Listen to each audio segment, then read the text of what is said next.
La chronique bourse, la quotidienne Zone Bourse, Anthony Bondin.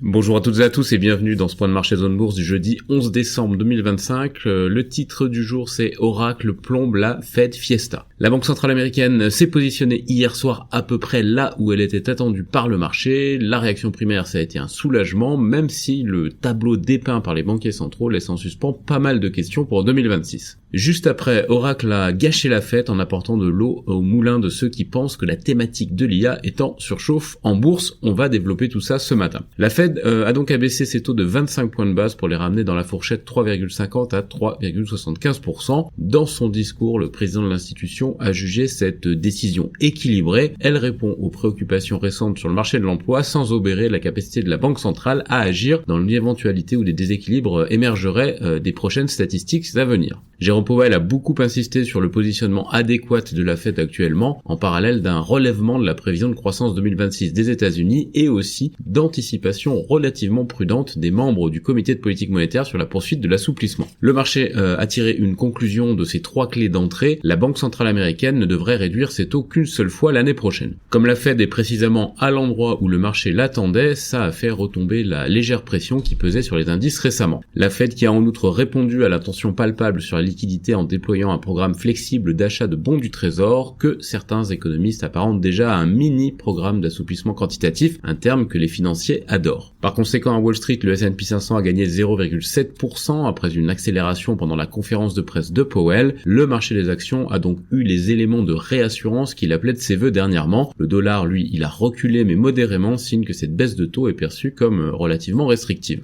Le marché obligataire, lui, il s'est contenté de prendre acte. Le rendement de la dette US à 10 ans est resté au-dessus de 4,1%. Comme j'en ai déjà parlé ici ces derniers jours, une baisse de taux est censée mécaniquement faire baisser ce rendement. Ce n'est pas le cas parce que le marché a compris que la Fed n'a pas l'intention de poursuivre la détente à court terme. Les membres du FOMC partagent en grande partie le positionnement global. Une seule grosse dissonance vient du nouvel entrant Stephen Miran qui a voté en faveur d'une baisse de taux de 50 points de base en décembre. Il défend évidemment la position de la Maison Blanche sur la nécessité d'abaisser spectaculairement les taux. La décision, elle a été prise à 9 voix contre 3, les deux autres votes dissidents plaidant pour un statu quo. Les membres non votants ont pour leur part affiché via leurs anticipations une réticence assez marquée pour une baisse de taux. Pour résumer le sentiment d'un très bon connaisseur de la politique monétaire, le marché a occulté le bellicisme manifeste d'une majorité des membres de la Fed en préférant se focaliser sur la conférence assez détendue de Jérôme Powell et en pariant que son remplacement en mai va amener davantage de baisse de taux. La Fed Fiesta a quand même été gâchée par les chiffres publiés par Oracle après la clôture. Le groupe de Larry Ellison est dans la liste de vigilance des investisseurs depuis qu'il s'est lancé dans un vaste pivot vers l'IA en dépensant des sommes faramineuses et en pratiquant une communication, il faut le dire, assez agressive sur les milliards d'engagements engrangés auprès de ses clients. Et là, pouf, les revenus décevants de la division cloud du groupe montrent que le chemin à parcourir est encore plutôt long. La publication, qui a envoyé le titre en baisse de 11,5% hors séance hier soir, a contribué à tendre le marché de la dette d'Oracle, qui est déjà particulièrement brûlant. De surcroît, ça renforce bien sûr le sentiment ambiant qu'il y a quelque chose de pourri au royaume de l'IA. Côté Asie-Pacifique, ce matin, Oracle a vite balayé la Fed. Le Japon, la Corée du Sud, la Chine et Taïwan reculent, plombés par leurs valeurs technologiques. L'Inde, souvent à contre-courant, et l'Australie, dont le compartiment tech est assez maigre, parviennent à progresser modestement. Les indicateurs avancés occidentaux se sont retournés eux aussi. Ils sont très baissiers aux États-Unis et un petit peu moins en Europe. On passe à l'actu des sociétés en France d'abord, et Essilor Luxottica va collaborer avec la fondation Chips IT dans les lunettes connectées. 2 traitements de Sanofi ont été approuvés en Chine pour le traitement de maladies hématologiques rares. BBVA et Stellantis ont obtenu le feu vert pour leur co-entreprise de financement automobile en Argentine. Les aéroports de Paris vont investir 8,4 milliards d'euros entre 2027 et 2034 pour adapter leurs infrastructures à l'accroissement du transport aérien. ICAD a finalisé la vente de son portefeuille de santé italien à BNP Paribas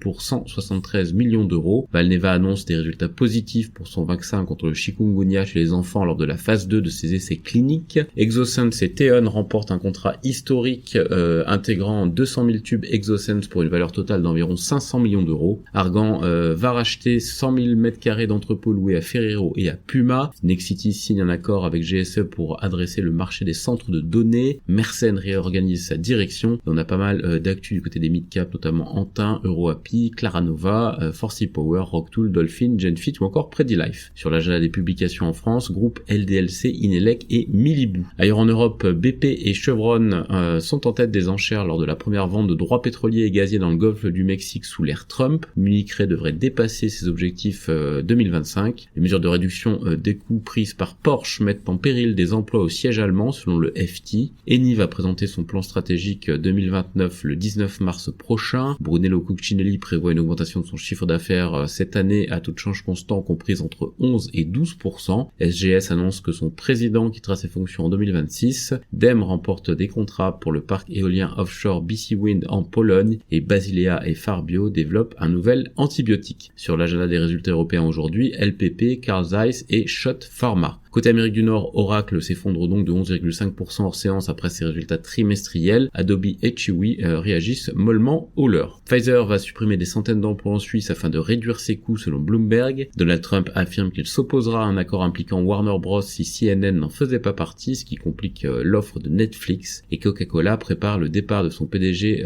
James Quincy, remplacé fin mars par Enrique Brown. Sur l'agenda des publications aux États-Unis aujourd'hui, Broadcom, Costco, Dollarama, Siena et Lululemon. Ailleurs dans le monde, Mediatek recule en bourse après des ventes inférieures aux attentes en novembre. Le chinois ZTE affirme rester en communication permanente avec le ministère américain de la Justice et le japonais Daikin prévoit d'investir 163 millions de dollars dans un nouveau laboratoire R&D aux États-Unis. C'est terminé pour ce marché du jour. Excellente journée à toutes et à tous.